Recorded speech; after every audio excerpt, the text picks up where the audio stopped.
ကဒီဟာကိုအရှိကိုတော့ဟိုမတူကျင်တော့ဘူးပေါ့နော်မတူကျင်ပြီးတော့အဲ့လိုမျက်နှာလေးနည်းနည်းဟိုမျက်နှာနဲ့လိုက်ဖက်မဲ့ဒီဇိုင်းပုံစံမျိုးလေးပေါ့နော်ကက်ညက်တဲ့ဟာမျိုးပေါ့နော်အဲ့လိုမျိုးလေးလိုချင်တာပေါ့โอเคဟုတ်ပြီစပင်းညက်ထားကြာပြီလားညက်ထားကတော့တိတ်မကြသေးဘူးညက်ထားဟုတ်ကဲ့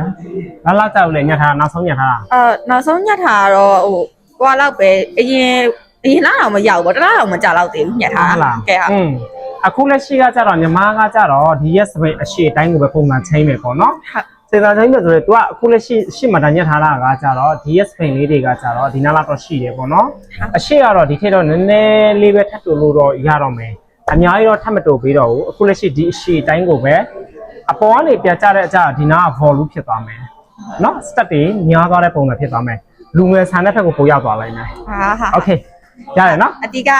နေမကောင်းဖြစ်ထားဆိုတော့အဲ့ရဲ့ bike ကလေးပျောက်ပြီးတော့လည်းဆန်းလေးဖြစ်နေတာပေါ့နော် okay ရတယ်ပျောက်ရုံလိုက်ပါပဲလို့အားဆိုရတယ် okay အဲ့ဆိုအပေါ်ဆုံးပြအောင်ညှက်လိုက်တော့မယ်နော်ဟုတ်ကဲ့ဟာ okay ကျေးဇူး